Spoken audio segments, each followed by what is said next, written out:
रवीश कुमार, अभिसार शर्मा, अजीत अंजुम। अब तक तो मुझे लगता था कि केवल यही लोग कांग्रेस के 2 कौड़ी के पत्रकार हैं, पर इसमें एक और पोलियो ग्रसित मानव भी है जो कि आम आदमी का ही नहीं बल्कि कांग्रेस पार्टी का भी चमचा है। राहुल गांधी विदेश में जाकर देश का अपमान करते हैं और देश में भारत जोड़ो यात्रा, भारत जोड़ो न्याय यात्रा के द्वारा सिर से लेकर पैर तक ज्ञान फैल रहे हैं। बुढ़ापे में भी राहुल गांधी बौखलाए नजर आ रहे हैं और राम मंदिर पर पॉलिटिक्स कर रहे हैं। आपसे पूछना चाहता हूं, आपने राम मंदिर का फंक्शन देखा? उसमें आपने एक ओबीसी चेहरा देखा? एक आदिवासी चेहरा देखा?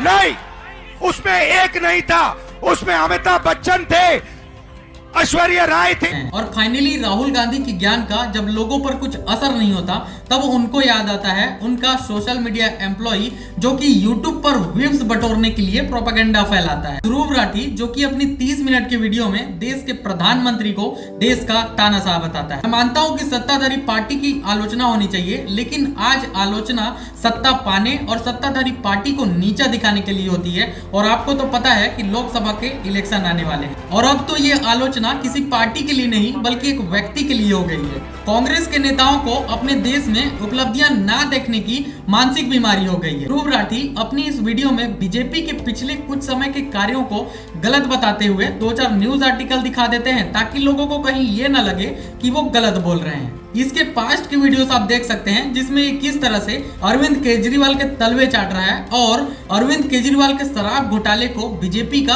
तानाशाही बता रहा है। किस तरह से ये वामपंथी रवीश कुमार की शो का हिस्सा बनता है और जब रवीश कुमार को न्यूज चैनल से निकाल दिया जाता है तो उसे भी तानाशाह बताता है। एक तरफ ध्रुव राठी खुद को न्यूट्रल बोलता है। जब मैंने इसकी पुरानी वीडियोस देखी तो पता चला कि ये किस तरह से दिल्ली की स्कूलों में जाकर अरविंद केजरीवाल के फेवर में वीडियो बनाता था कि कितने अच्छे स्कूल बनाए हैं अरविंद केजरीवाल ने, जबकि दिल्ली के स्कूलों की पोल तो पहले ही खुल चुकी है। वीडियो में ये डेमोक्रेसी को लेकर नॉर्थ कोरिया का एग्जाम्पल देता है और कहता है कि अगर देश में चुनावें हो रही हैं, सरकारें चुनी जा रही है, तो इसका ये मतलब नहीं है कि हमारा देश डेमोक्रेटिक है। नॉर्थ कोरिया में भी वोटिंग होती है, लेकिन अगर वहां उनके मुताबिक वोटिंग नहीं होती तो सरकार आपकी गाड़ी छीन लेगी, आपका घर छीन लेगी। अगर आप ध्रुव राठी की ये बात समझ लोगे तो आपको इसकी बात बिना सर पैर के लगने लगेगी। नॉर्थ कोरिया के लिए जो इसने बोला, क्या वो भारत में होता है? क्या आपको आम आदमी पार्टी को वोट देने से जेल हो जाती है या फिर कांग्रेस को वोट देने से फांसी हो जाती है? आप सोचो कि अगर ऐसा होता तो आज पूरे देश में बीजेपी का कब्जा होता। ध्रुव राठी नाम का ये जंतु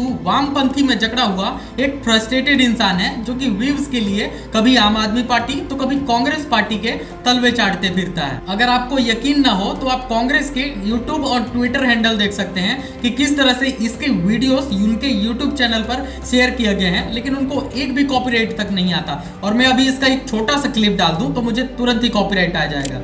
क्योंकि मैंने तो पहले ही बता दिया कि ये ध्रुव राठी नाम का जंतु कांग्रेस और आम आदमी पार्टी के तलवे चाटने वाला एक सोशल मीडिया एम्प्लॉय है। अपनी आगे की वीडियो में ये कहता है कि बीजेपी ने ईवीएम पर कब्जा जमाया हुआ है। अबे दिमाग से पैदल, अगर बीजेपी ने ईवीएम पर कब्जा जमाया है तब तो दिल्ली में केजरीवाल को भी बीजेपी ने ही बैठाया होगा। अगर ईवीएम बीजेपी की कठपुतली है तब तो पूरे देश में बीजेपी की सरकार होती। मुझे लगता है कि व्हाट्सएप यूनिवर्सिटी की बात करने वाला ये ध्रुव राठी खुद व्हाट्सएप यूनिवर्सिटी का प्रोपेगेंडा आपके सामने पेश करता है। 70 साल के बाद मात्र 10 साल में बीजेपी सत्ता में आई और जो लगातार परिणाम दे रही है, जो दबदबा उसने विदेशों में बना रखा है, देश में जिस तरह से आर्टिकल 370 से लेकर राम मंदिर जैसे मुद्दे सुलझा रही है, उसके कारण वो सत्ता में बनी हुई है। ईवीएम पर बहसबाजी ध्रुव राठी के मानसिक स्थिति के बिगड़ने की ओर इशारा कर रही है। 30 मिनट का वीडियो बनाकर वो देश के प्रधानमंत्री को देश का तानाशाह बता रहा है।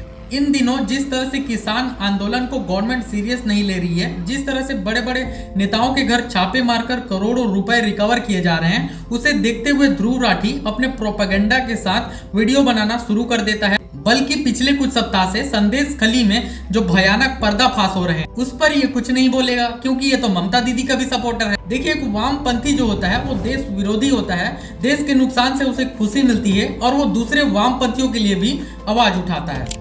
और रही बात किसान आंदोलन की, तो जिस आंदोलन में लोग देश को खालिस्तान बनाने और देश को प्रधानमंत्री को मारने की साजिश रच रहे हो, वो एक किसान आंदोलन कैसे हो सकता है। आज के लिए यहीं तक। ध्रुव राठी जैसे दूसरों के तलवे चाटने वाले लोगों के लिए आपकी क्या राय है, कमेंट में जरूर बताएं।